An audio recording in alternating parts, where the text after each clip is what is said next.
Olá, você que acompanha o site Notícias Agrícolas. Estamos de volta com as nossas entrevistas ao longo do dia. Você que nos acompanha desde amanhã, né, acompanhou aí os nossos levantamentos da safra atual, trazendo também as principais informações de commodities. E agora a gente vai entrar num assunto que é uma nova revolução alimentar, né? A gente vê que as pessoas elas vão mudando seus hábitos alimentares e a nova revolução que tem entrado cada vez mais em voga nas discussões é um sistema produtivo industrial chamado plant-based. O que exatamente é o plant-based? São alimentos, né, produzidos com base de plantas. Aí, principalmente para substituir alimentos que têm origem em proteína animal. Esse é o principal objetivo do plant-based. A gente vai entender um pouquinho mais o que é esse mercado, o que ele gira em torno. E para explicar o que está acontecendo nessa revolução dos hábitos alimentares, nós temos aqui dois grandes especialistas. O primeiro deles é o Marcelo Líders, presidente da EBRAF, o Instituto Brasileiro de Feijões e Pulses. Marcelo Líders, seja bem-vindo ao site Notícias Agrícolas. É um prazer estar com vocês aqui e falando a respeito dessa grande oportunidade, né, que nós temos chamado, inclusive, do feijão disruptivo, aproveitando um termo aí da era digital, né? Então vai ser bem interessante a gente poder conversar um pouco, trocar ideias sobre isso. Temos aqui conosco também Sérgio Pinto, diretor de inovação da BRF. Sérgio, seja bem-vindo ao site Notícias Agrícolas. Obrigado, boa tarde para todo mundo, eu agradeço aqui o convite e concordo aí com o Marcelo, acho que tem boas coisas para a gente falar sobre o futuro de como a gente consome proteína, como a gente consome feijão. Muito bem, né? Um termo que ainda está sendo divulgado, um termo que ainda está sendo estabelecido, mas vamos ver o que a gente tem de prático aqui. Marcelo Líders, vamos começar com você. Qual que é o panorama atual, né, com relação a esse termo plant-based e como ele se relaciona à produção de feijões, à produção de pulses no Brasil? Olha, é bastante interessante que é um movimento mundial. É um movimento que começou pelo Canadá, Estados Unidos e ganhou espaço tremendo no mundo afora, também por conta desse movimento das pessoas procurarem alguma coisa, uma alimentação melhor, eu diria. Eles querem, temos aí o pessoal dos vegetarianos e veganos, mas não são só eles. A gente sabe que a proteína das plantas ela acaba atendendo a necessidade de todo tipo da população, todos os hábitos de consumo aí. Então, não são só os veganos ou os vegetarianos, pelo mundo afora, isso começou lá primeiro com farinhas, né, de uma maneira um tanto tímida, mas em menos de 5 anos começaram a olhar para os pulses e para os feijões, não como matéria acabada em si, porque a gente olhava soja, milho, né, centenas de produtos à base de soja e milho, e olhava os pulses, os feijões, não tinha grandes alternativas. E, de repente, num estalar de dedos, eu diria, tudo isso mudou, e os pulses, né, que dentro dos pulses estão a lentilha, ervilha, grão de bico, feijão, que são os que a gente mais conhece, né? São as leguminosas secas, não é a soja, o amendoim, que são oleaginosas, né? Então, esses alimentos que eu citei, que são os pulses, eles passaram a ser encarados e entendidos pelo mundo afora como o futuro da alimentação. E por quê? Não é só uma questão de luxo, não é só uma questão de saúde para alguns, mas é uma questão de sobrevivência da raça humana. Vários estudos apontam que, para sustentar a população em 2050, seja ela 9, 9,5, 10 bilhões de pessoas, a fonte proteica, a matriz proteica vai precisar mudar, vai precisar ser a base das plantas. E a base das plantas surge aí o nosso principal pulse, né? Pulse é uma palavra que vem do latim, puls, sopa grossa, é algo que se perde na história da humanidade, o uso, né? E agora ele volta a ser um grande protagonista nessa nova situação mundial E no Brasil não é diferente. Nós temos um grande mercado, grandes oportunidades, necessidade, demanda aqui no Brasil para essa iniciativa. Sérgio Pinto, o que a gente vê, né, com relação às indústrias, já trazendo esse gancho do Marcelo, é que num primeiro momento as indústrias elas buscaram uma base, principalmente na soja, para encontrar um substituto aí possível para alimentos com base de proteína animal, tanto que existe leite de soja, hambúrguer com base de soja, enfim. E agora vemos aí esse protagonismo cada vez maior de feijões, pulses, e a indústria já percebendo esse movimento, né? Como é que a BRF encara esse momento? Afinal de contas, como o Marcelo também já disse, a gente vê que as revoluções alimentares, as mudanças de hábitos, algumas são extremas, como adotar um veganismo, né? A pessoa adota aquilo ali e não sai mais daquela base de alimentação, mas também tem as pessoas que fazem um meio termo ali, né? Fazem um veganismo de final de semana, ou escolhe uma determinada data para parar de se alimentar de proteína animal. Como é que as indústrias, como é que a BRF, no caso, está se adaptando a tantas mudanças que estão acontecendo nos hábitos alimentares? Obrigado, Alexandre. Primeiro eu vou concordar aqui com o Marcelo, porque realmente quando a gente olha para o momento que a gente está vivendo, não é uma revolução, eu acho que é a maior revolução alimentar que a gente já viveu.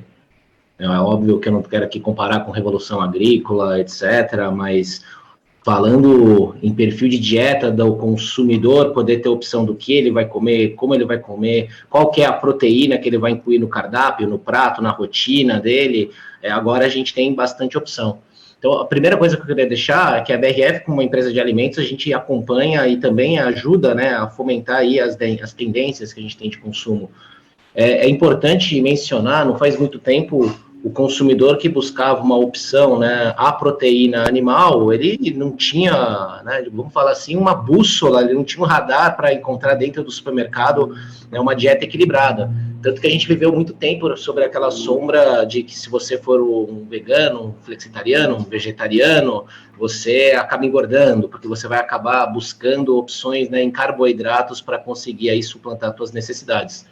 Mas não somente nessa visão mais mitológica, mas se a gente olhar também as fontes de vitaminas, né, que os consumidores precisam quando eles passam por uma outra dieta, e tem muitas vitaminas, como por exemplo a B12, temos a vitamina D, que são importantes, né, para o nosso organismo e que elas são abundantes em muitos dos pulsos que o Marcelo também mencionava, e elas podem fazer essa sobreposição. E eu sou muito feliz dentro da BRF em a gente ter poder fazer aí o primeiro lançamento mundial utilizando, de fato, aqui um grão nacional.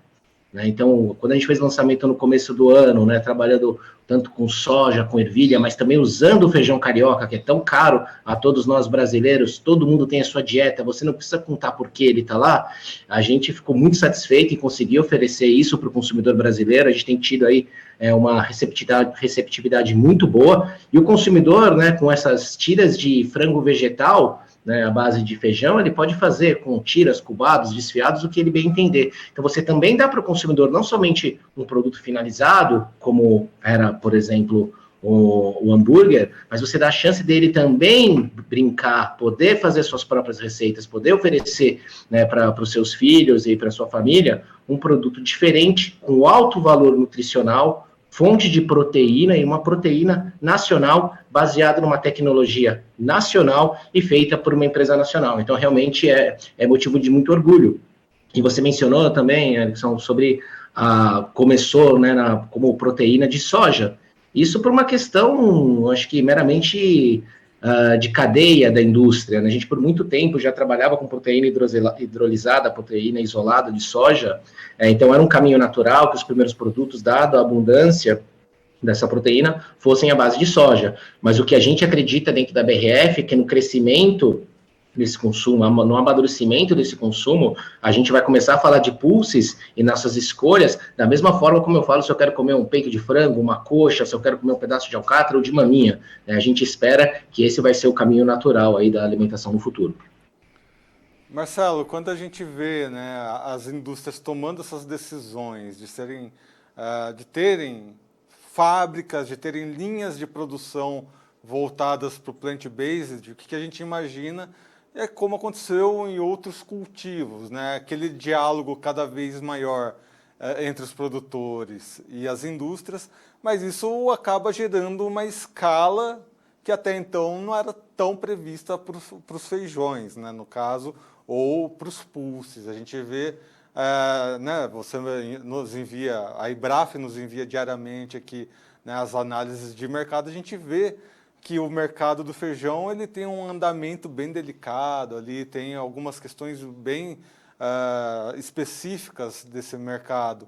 E, de repente, nós vemos essas indústrias adotando o plant-based. O que você vê que o mercado vai precisar agir, né, o mercado de feijões e pulses, vai precisar agir para atender essa demanda, Marcelo?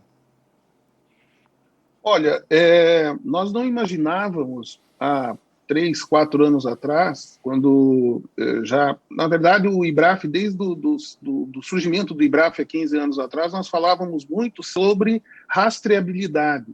E nós imaginávamos naquele momento, né, e até 3, 4 anos atrás, que essa realidade da necessidade da rastreabilidade se daria pelo consumidor, que já tem. O consumidor do feijão normal, pacotinho de plástico lá no supermercado que nós conhecemos.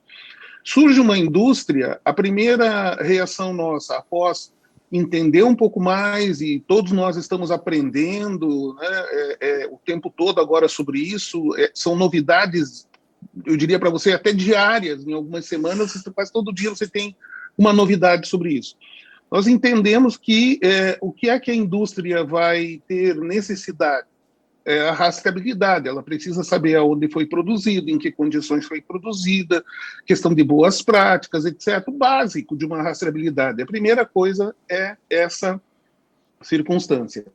A outra, que ela acaba sendo acelerada, é que nós vamos ter necessidade de olhar com mais carinho a questão das proteínas de cada uma desses pulses citados e das variedades que tem.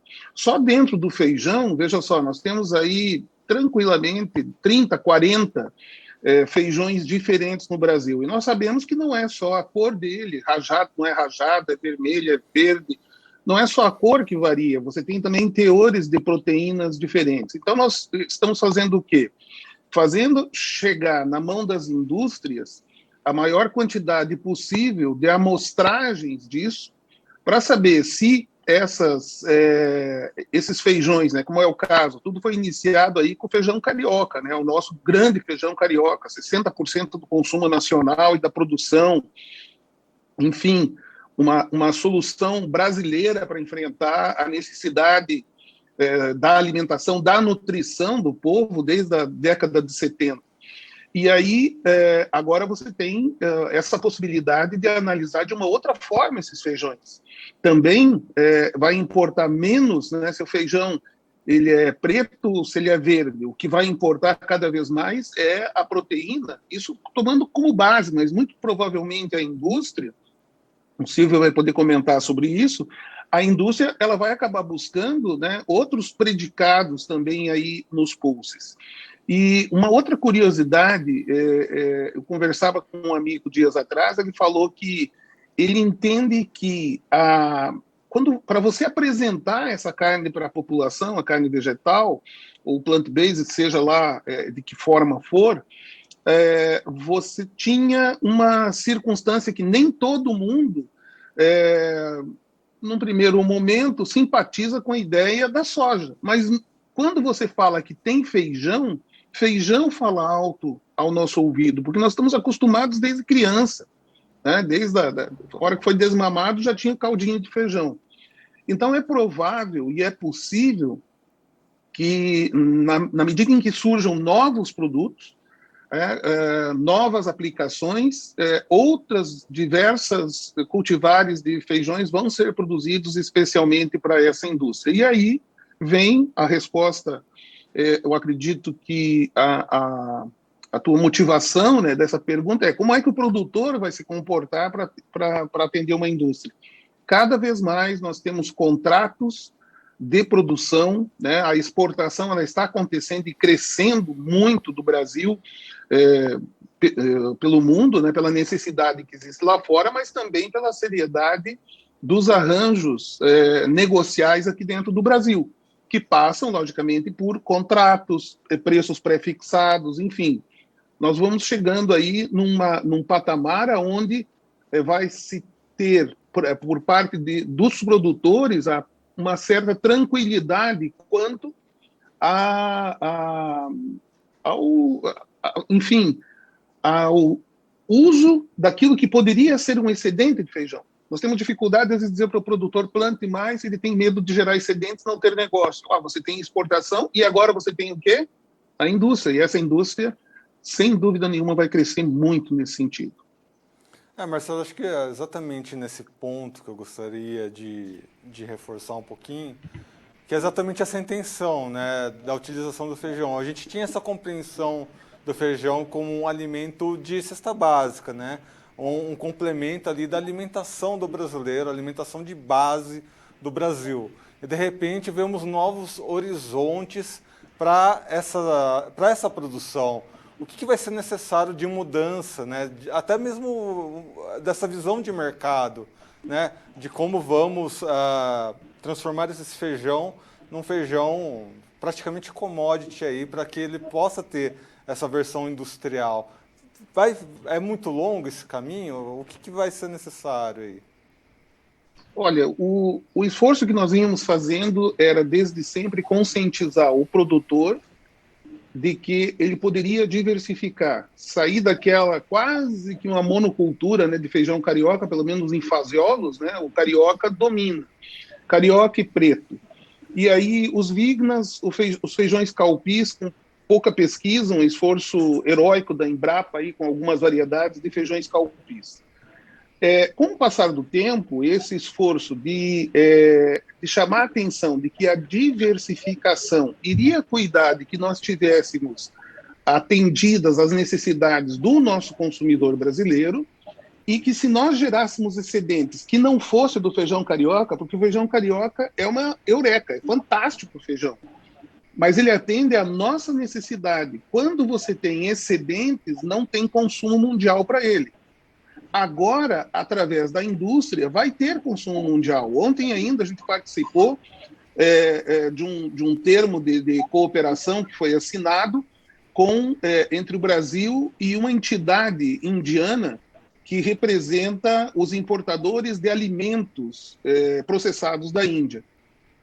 Há alguma dúvida de que vai ter um mercado gigante num país como a Índia, de 1 bilhão e 300 milhões de habitantes? Eu não tenho a mínima dúvida, nós já exportamos para lá feijões. Então, esse mercado vai estar pronto para demandar esse produto lá. E aí a diversidade de feijões, ela veio aumentando, despertando a curiosidade do produtor e despertando a curiosidade do consumidor. Exatamente agora, em 2021, nós temos lançamentos do Instituto Agronômico de Campinas, da Embrapa, do IDR Paraná, que era o IAPAR, o Instituto de Pesquisa aqui do Paraná, com novas cultivares de feijões, entre elas o Navy Beans. O Navy Beans é um feijão utilizado bastante como base do plant-based nos Estados Unidos, por exemplo.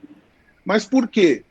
Porque ele é um feijão proteico com alto rendimento, produtividade muito elevada. Então, conversando, por exemplo, com o Dr. Carbonel, o Dr. Alisson, que volta e meia fazem comentários também aqui no Notícias sobre os feijões, eles estão lançando esse feijão Navy Beans, que é um feijãozinho branco, pequeno, vai ter consumidor também para ele, mas é um feijão que entra muito bem para atender essa demanda, essa necessidade da indústria. A TAA, uma outra empresa, o Dr. Menezes, também vem trabalhando nesse sentido. Então, eu vejo assim que há uma coincidência, uma feliz coincidência de que essas iniciativas, lá de 10, 15 anos atrás, chegam no mercado cada vez mais no momento em que a indústria, entre aspas, descobre os feijões como uma possibilidade de alimentar a humanidade aí, no gosto do cidadão, porque, cá entre nós, uma pessoa de 50 anos teve o hábito a vida inteira de consumir carne, ele vai poder colocar 1, 2, 3 vezes por semana essas opções, né? Nós temos visto aí as iniciativas da Sociedade Vegetariana Brasileira, né, do Ricardo Laurino, que é o presidente, de a segunda sem carne. A segunda sem carne é um fenômeno. Paul McCartney puxando isso. No Brasil são mais de 300 milhões de pratos servidos já da segunda sem carne. Então, essa segunda sem carne, ou esse dia da semana sem carne, ele tem agora um substituto. Não vai ser difícil você triplicar o número de consumidores dentro desse cenário que a gente está vendo. Sérgio, vamos aproveitar esses 2 pontos que o Marcelo deixou aí. O primeiro é a demanda, né? A gente aproveita, né, que temos a BRF aqui, você representando a BRF, que a BRF ela está presente em diversas fronteiras agrícolas. Vocês conseguem perceber muito bem as tendências de mercado, né, mundo afora. E eu quero, no primeiro ponto, saber, né, essas garantias da demanda, né, nesse mundão afora, o que você tem visto nessa tendência. E o segundo ponto é esse ponto do gosto do freguês, né? A gente vê que o gosto, né, das populações ao redor do mundo são diferenciados, mas a indústria ela tem sempre esse objetivo de globalizar os alimentos, tem questões de qualidade e tudo mais. Como é que vocês estão colocando na balança todos esses fatores, primeiro, para atender a demanda e o segundo, para fazer o gosto do freguês aí?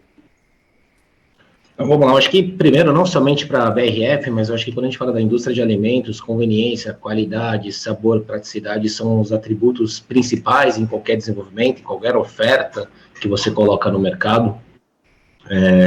E eu vou começar respondendo de trás para frente, tá? Falando sobre a demanda. Primeiro que até, Marcelo, a gente fala muito aqui dentro da BRF que coma carne de segunda-feira, mas coma carne vegetal.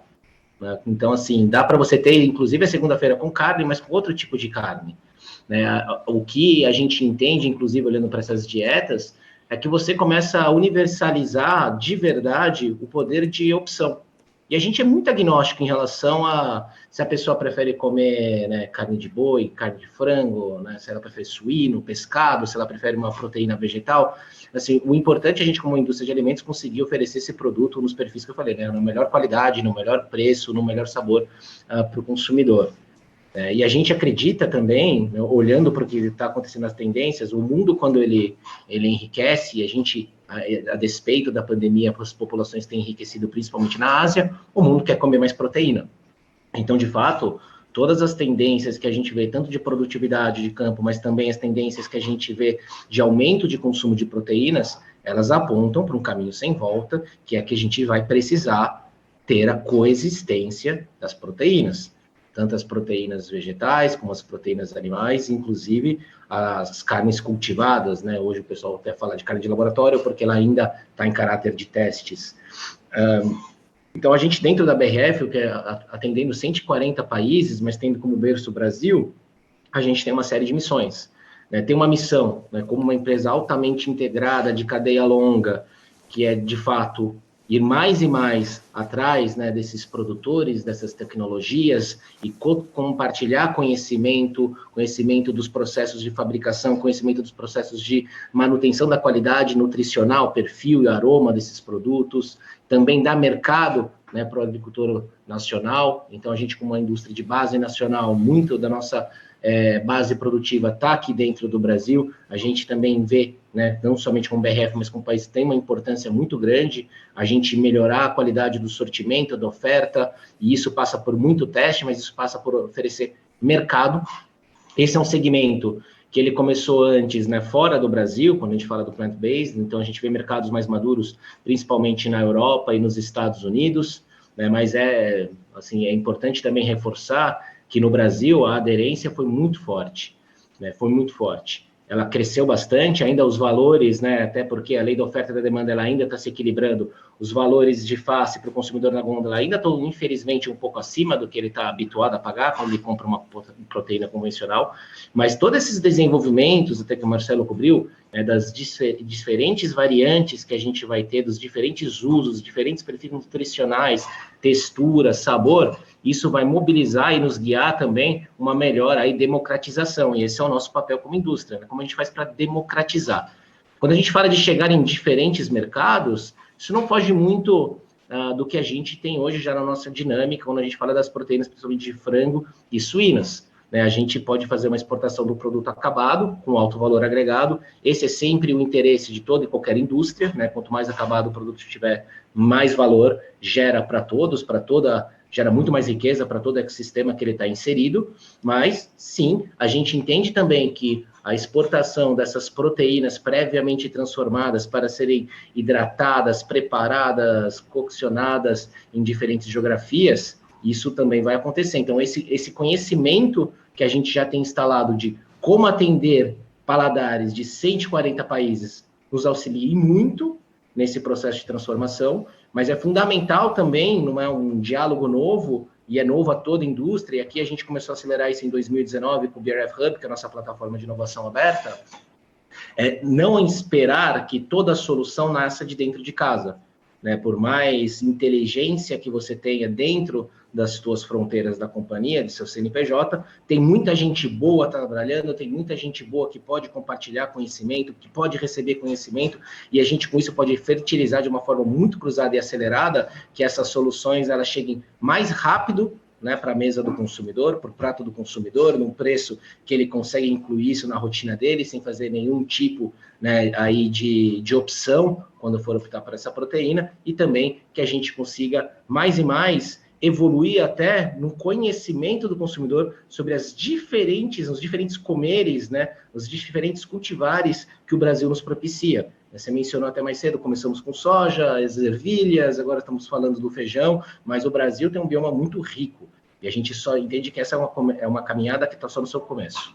Essa questão da unidade industrial, né, com relação a uma nova cultura popular, né, uma nova cultura de hábito alimentar, isso me chama a atenção porque, por um lado, nós vemos as indústrias tomando essas decisões, né, que são decisões muito exigentes.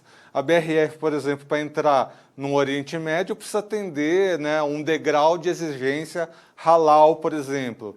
Para você atender os vegetarianos, né, os veganos, você tem ali um outro degrau de exigência para que aquele alimento não se contamine na indústria e tudo mais. Mas o que me chama a atenção é que quando isso chega numa escala, por exemplo, de uma grande franquia de hambúrgueres, o cara que vai fazer, né, o hambúrguer na chapa faz o mesmo hambúrguer de proteína animal e de proteína vegetal, e o consumidor final acaba tendo uma impressão, né, mas como assim, né? Como é que se chega nessa unidade industrial em todos os elos aí? Você tem um caminho que possa nos mostrar? Vamos lá, tem sim. Assim, tudo que está em evolução, né, sempre gera uma dúvida do consumidor sobre a origem, sobre o sabor, sobre o preço, procedência, etc. E é o papel da indústria, é o papel do governo, é o papel da imprensa em ajudar nessa compreensão de uma forma correta, né, para evitar qualquer tipo aí de mitologia.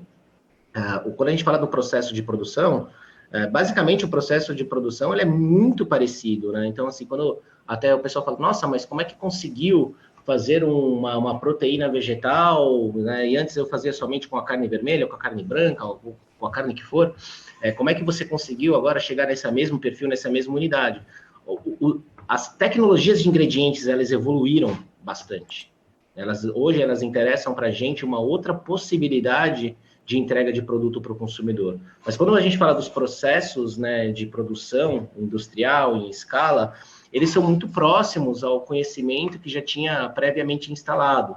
A gente entende que uma das principais missões que a gente tem é fomentar, de fato, né, esses diferentes cultivares, ajudar e participar em todas as tomadas públicas de subsídios para a gente conseguir informar e ter uma regulação, uma regulamentação que está mais próxima do que é o modelo nacional, que o consumidor possa olhar na gôndola e reconhecer facilmente o produto que ele está consumindo, assim como ele pode frequentar, até usando o seu exemplo aqui, Erickson, quando você chega num restaurante, para mim é natural e um caminho sem volta que você não vai querer perder, né, um consumo, você não vai querer perder seu cliente. Então, assim, é mais do que natural que um dono de um restaurante hoje saiba que a pessoa que hoje está comendo, quem sabe uma pizza com um presunto convencional, pode ser que amanhã ela queira comer uma pizza, a mesma pizza, mas ela quer comer uma pizza feita com queijo vegano, né? Que esse queijo, se possível, não seja a base de soja, ou se pode ser a base de soja, pode ser a base de ervilha, pode ser a base de feijão, pode ser a base de castanhas.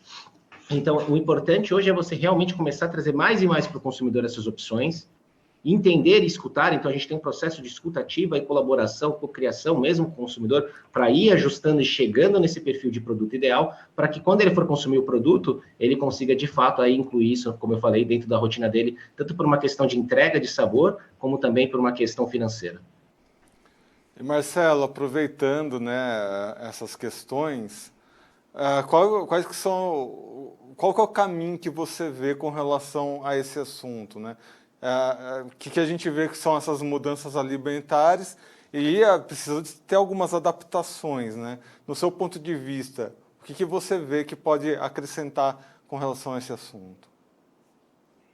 Eu acho que isso que a gente abordou agora há pouco aí sobre o teor proteico, né, é o que vai fazer uma diferença.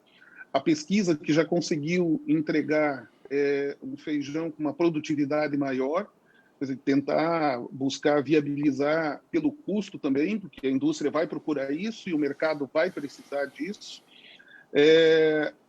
Se nós temos uma população que é simpática a esse tipo de iniciativa, né? O pessoal da Segunda Sem Carne, o pessoal vegano-vegetariano, depois da Covid, qualquer um que teve Covid, eu tive uma Covid muito pesada, muito difícil. O que passa a ser a tua preocupação? Número um, a tua saúde, né? E para cuidar da tua saúde, todo mundo sabe, a alimentação que vai fazer a diferença. Então, há aí todo um mercado, né, como a gente já colocou aqui, um mercado preparado para isso. Do outro lado, nós temos os produtores.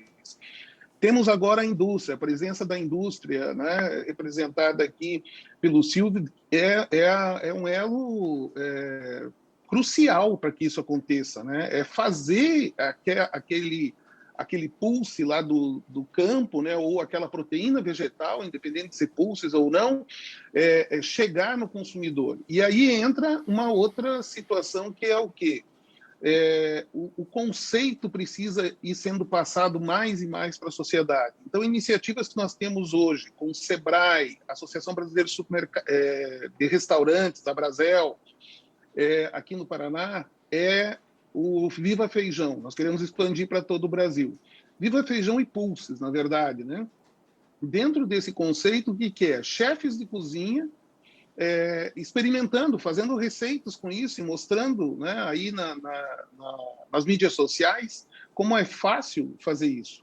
Então, nós sabemos que as pessoas precisam, o Silvio abordou isso também, a praticidade, né, que tenha valor nutricional, que seja acessível em termos de custo, e eu vejo a indústria muito preocupada com isso também, né? Não é mais um produto que vai compor o mix de produtos da indústria, não. Eu vejo a indústria olhando para essa iniciativa ou essa tendência do plant-based com um carinho muito especial.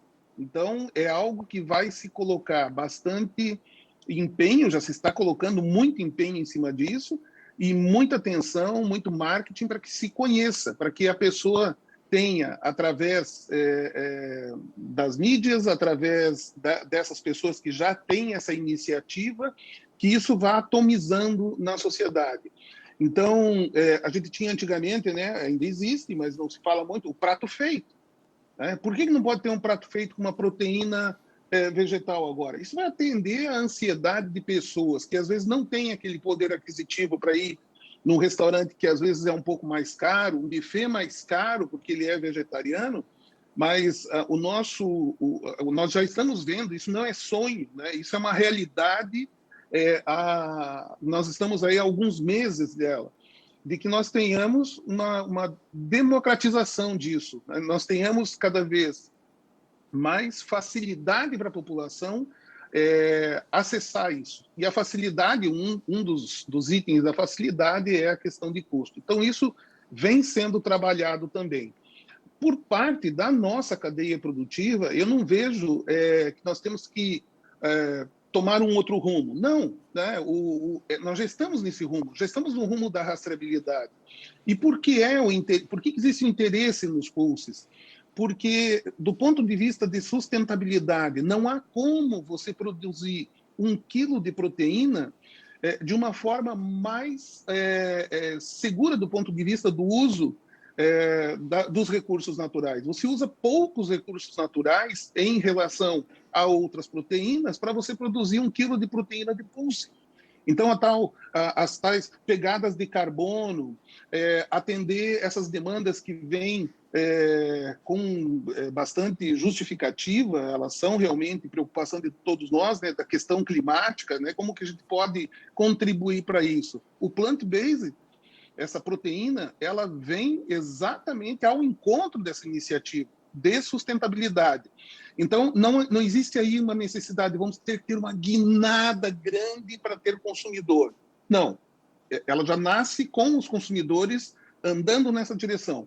A nossa área de produção, vamos ter que ter uma guinada, mudar aqui os conceitos para que isso se encaixe. Não, nós vamos acelerar processos, assim como a Covid acelerou uma série de iniciativas aí que a gente tem visto, né? Na nossa área também. O que vai acontecer é acelerar, antecipar algumas iniciativas que teriam aí um momento dentro do planejamento mais à frente.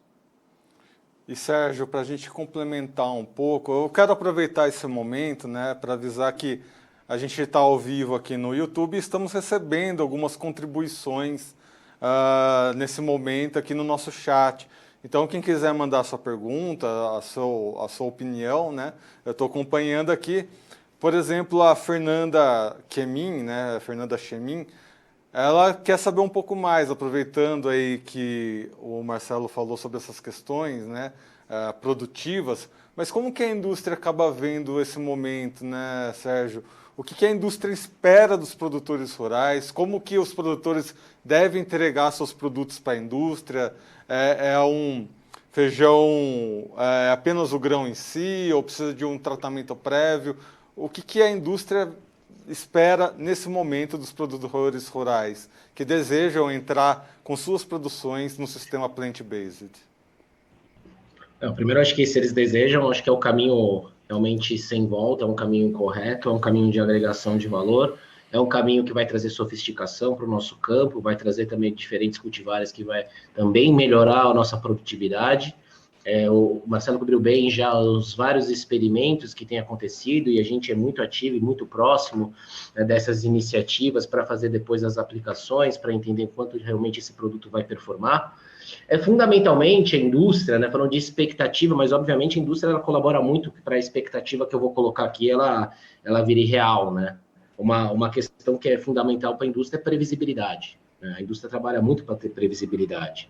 Então, previsibilidade de oferta e demanda, então esse equilíbrio, né, que a gente está começando a enxergar é fundamental. Existe uma velocidade, né, que essa transformação acontece, por mais acelerada que ela esteja, então a gente conseguir, né, antecipar algumas tendências, mas também, né, não aí desperdiçar alimento, que para a gente é uma causa fundamental, um pilar da nossa atuação dentro da BRF, é muito importante. O segundo ponto, a gente tem que trabalhar junto para encontrar um bom perfil nutricional. Né? Quando a gente olha agora a próxima grande onda, é realmente esse equilíbrio nutricional. Porque a gente vê alguns caminhares aqui diferentes. Né?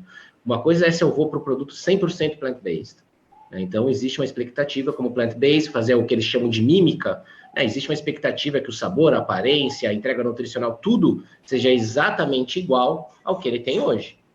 Existe também um caminhar que você pode entregar o produto que a gente chama, né, de plant power, né, que é o produto que é você dar a beterraba com o gosto da beterraba, com a cara da beterraba, mas numa receita que seja incrível e que consiga incluir mais e mais a beterraba, mais e mais os pulses dentro de uma alimentação, mas não necessariamente buscando emular, né, esse produto, digamos, animal. E existe um outro caminhar que é você começar a trabalhar nos blends também. Você pode começar a ter misturas de gorduras animais com produtos vegetais. Acho que todos são caminhos que a gente ainda está explorando como indústria. Né? A gente até fala que a gente está no momento hoje de testar e aprender, testar e aprender, testar e aprender. E a gente tem aprendido rápido e tem colaborado muito bem. Mas existe também a aproximação da indústria de outras culturas e outros agricultores.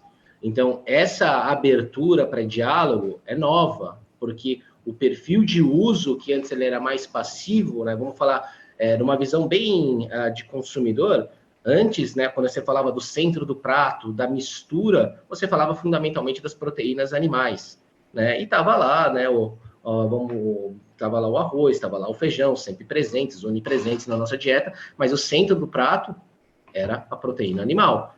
Agora, o jogo mudou. Agora a gente fala que as proteínas vegetais, né, que as leguminosas, que as oleaginosas, que os grãos, eles passam a ocupar um lugar no centro do prato também. E isso muda toda a conversa. E Marcelo, vendo aqui as opiniões ao longo da entrevista, outra grande preocupação que a gente vê, né, com relação ao processo produtivo da porteira para dentro. Afinal de contas, né, a gente acabou citando aqui ao longo da entrevista essa competitividade com a proteína animal, mas a gente tem outras competições acontecendo também, né? As próprias commodities, a gente citou a soja aqui, né? Mas como que você vê a competitividade do feijão, né, diante dessas outras produções para suprir, primeiramente, essa demanda da indústria, que tende a crescer, e depois para se solidificar, né, com relação ao consumidor final?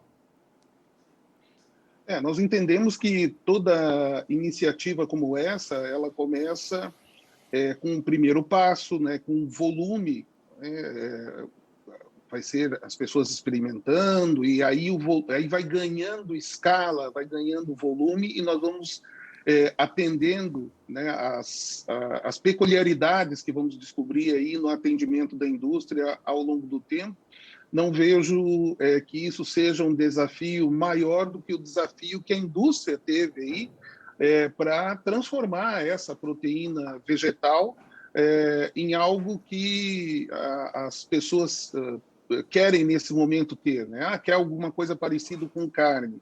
É uma parte da população. Outra parte da população, como o Silvio colocou, o que eles querem? Uma alimentação mais saudável e prática. Então, não necessariamente tem que ter a carinha da carne, né? Então, tudo isso vai acontecendo e nós vamos aprendendo junto, né, para e passo, e assim com a indústria. Na sequência, a capacidade de competir com as commodities, competir com a soja e com o milho, nós vivemos hoje uma situação que é nova, é verdade, né? Nós nunca tivemos soja e milho por tanto tempo com preços tão altos. E claro que o produtor ele vai preferir plantar, quando ele tem a chance de decidir, ele vai preferir plantar aquilo que tem uma liquidez tremenda, tem um preço pré-fixado e tem uma certa facilidade em produzir quando comparada com o feijão. Mas os feijões têm novas fronteiras que estão se abrindo. O ciclo do feijão, nós temos feijões com 65 dias, né, como é o caso do mungo, como é o caso de alguns feijões vignas. É um ciclo muito rápido, então ele vai se encaixar e vai produzir. Nesse momento, há um descompasso, quando você pega o preço do feijão hoje e o preço da soja e do milho hoje, que está projetado para o futuro. Mas nós sabemos que o feijão ele vai voltar a ter, em pouco tempo, a mesma paridade que ele tinha algum tempo atrás. Né? 3 ponto qualquer coisa sacos de milho, 2 ponto qualquer coisa sacos de soja, e essa paridade voltando a acontecer, se reequilibram as coisas aí na economia agrícola e você segue tendo condições de atender. Algo interessante é que o Brasil tem possibilidade de produzir feijões em vários estados, e nós temos diferentes microclimas pelo Brasil afora, altitudes diferentes, então é possível produzir vários tipos de feijões distintos. Por exemplo, cito como exemplo aí o que está acontecendo aqui no Paraná. Olha a surpresa que foi, estavam testando aí para ver como é que ia se sair no inverno o grão de bico, um dos pulses, né, bastante importante, até como pulse pelo mundo, testando ele, ver como é que ele ia se sair, e vieram as geadas. E veio geada pesada em cima, a gente teve pé de grão de bico que pegou 5 geadas até agora. E aí o Citolinho lá de Cascavel, né, que é conhecido aqui no Notícias também, ele me dizia, Marcelo, o bichinho aguentou as geadas. Então, veja só, por que eu cito isso? Para mostrar que no Brasil nós temos várias alternativas. Isso que a pesquisa da lentilha, só agora ela está chegando a entregar algo que seja viável economicamente para o produtor. A ervilha já tem, o grão de bico já está andando, os feijões já tem. Então, você tendo todas essas cartas, né, para jogar esse jogo novo que está chegando, não tem a mínima dúvida que o produtor brasileiro vai saber compor e vai saber entregar aquilo que a nossa indústria precisa e, consequentemente, o nosso consumidor ali na frente também precisa. Muito bem. Nós estamos finalizando aqui a nossa entrevista, a gente já vai entrar nos nossos últimos declarações. E, Sérgio, a última declaração, a última pergunta que eu tenho para você, né, já agradecendo a sua presença, as suas informações, é com relação aos próximos passos. O fato é que a indústria ela se prepara, né, tem toda uma base de preparação, base de preparação de pessoal, né, uma linha produtiva que precisa estar muito coesa para que esses produtos encontrem os consumidores. A BRF já tem linhas vegetarianas já no mercado, enfim. Mas quais que são os próximos passos que você vê para a indústria, no caso BRF? O que vocês têm preparado aí para esse setor do plant-based? Vamos lá, a gente vai continuar nesse objetivo que tem de ampliar o acesso das pessoas a alimentos de qualidade, com soluções que sejam igualmente sustentáveis e inclusivas, né? Não basta só ser gostoso, não basta só ser sustentável, não basta somente ser inclusivo. A gente acredita muito nessa tríade.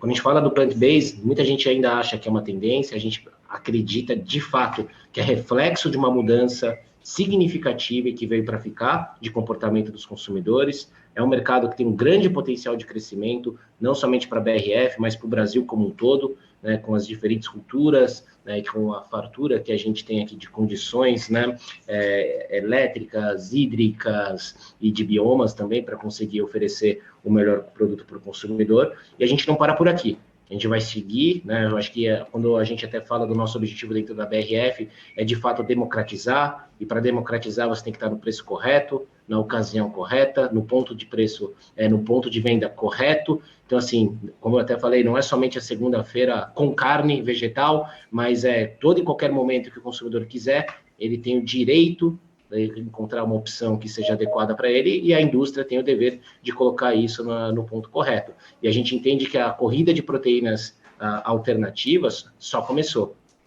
Agora a gente fala bastante das proteínas vegetais, mas a gente também trabalha fortemente para no futuro também conseguir colocar a carne cultivada com pioneirismo aqui no Brasil. E agradeço de antemão aqui a oportunidade de estar falando com vocês. Agradecer também a presença do Marcelo. Marcelo, a última declaração que a gente quer ouvir de você, exatamente com relação a essa competitividade, o que a gente pode esperar da competitividade do feijão em mercado interno, e já prevendo que em algum momento a gente vai ter que abrir cada vez mais esse mercado para o exterior também. Sim, o caminho está sendo feito, né? Existe já em andamento projetos com a Apex, setoriais que visam consolidar cada vez mais a imagem do Brasil lá fora, vinculando também, além já da proteína animal, que somos campeões, e daquilo que a nossa, com muito orgulho, né, a nossa agricultura tem feito, e certamente as proteínas vegetais sendo apresentadas dessa forma também pela indústria vão ter esse benefício de que isso está sendo iniciado, né? E uma empresa como essa, né, que a gente teve o prazer de ter aqui, representada pelo Silvio, estão em 140 países, quer dizer, isso vai ter uma demanda bastante interessante lá. Aqui dentro, eu vejo também que oportunidades como essa, que o Notícias Agrícolas patrocinou para nós estarmos aqui trocando ideia, os produtores que vão assistir esse vídeo aí nos próximos dias, as empresas, enfim, o pessoal da área de pesquisa, o pessoal da área de insumos, é toda uma cadeia produtiva que tem ramificações e ecoa isso pelo Brasil todo, né? Isso é de um impacto positivo tremendo aí para as cadeias produtivas. E cada um vai poder fazer a sua parte, né, para que isso seja um sucesso. Agradeço muito ter propiciado que nós tivéssemos essa oportunidade. Agradeço a presença do Silvio também aqui, muito bom, muito interessante, muito elucidativa também, né? Porque é quem está lá na frente olhando os olhos do consumidor, né? Então, eu vejo que iniciativas como essas, somadas a tudo isso que está aí, né? A toda essa conjuntura que nos cerca, é sucesso garantido. Vamos ter dificuldades para vencer, como tudo na vida. Vamos aprender, como tudo na vida. Nós vamos achar uma forma de fazer isso realmente ser aquilo que nós estamos enxergando agora. É um sucesso tremendo. Muito bem. Despedindo aqui também de vocês, e o que fica desse plant-based é que é um sistema alimentar, né, novos hábitos alimentares que estão ficando cada vez mais em voga, cada vez mais pessoas adotando aí essa metodologia de alimentação, né, essa substituição da proteína animal para a proteína vegetal. Mas o fato é que ainda vai ter espaço para todos, né, pessoal? A gente viu grandes polêmicas acontecendo aí por causa dessas mudanças, e isso não é necessário, né? Vai ter espaço para todos, né? Todas as produções terão aí as suas destinações, os seus determinados públicos. É apenas uma questão, né? O plant-based faz parte do agronegócio, assim como as proteínas animais também fazem parte do agronegócio.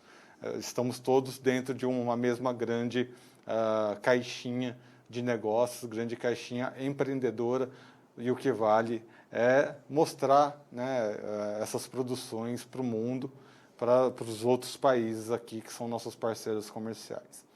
Muito bem, amigos, lembrando que estamos em todas as redes sociais, siga nossa página no Instagram, no Facebook, no Twitter, e você que acompanhou essa entrevista no YouTube, lembra de se inscrever no canal, ativar o sininho e deixar o like para que cada vez mais pessoas recebam os nossos conteúdos. Eu sou Erickson Cunha, vou ficando por aqui. Até a próxima. Um abraço. Se inscreva em nossas mídias sociais. No Facebook, Notícias Agrícolas. No Instagram, @Notícias Agrícolas. E em nosso Twitter, @Norteagri. E para não perder nenhum vídeo, não se esqueça de nos acompanhar no YouTube e na Twitch, Notícias Agrícolas Oficial.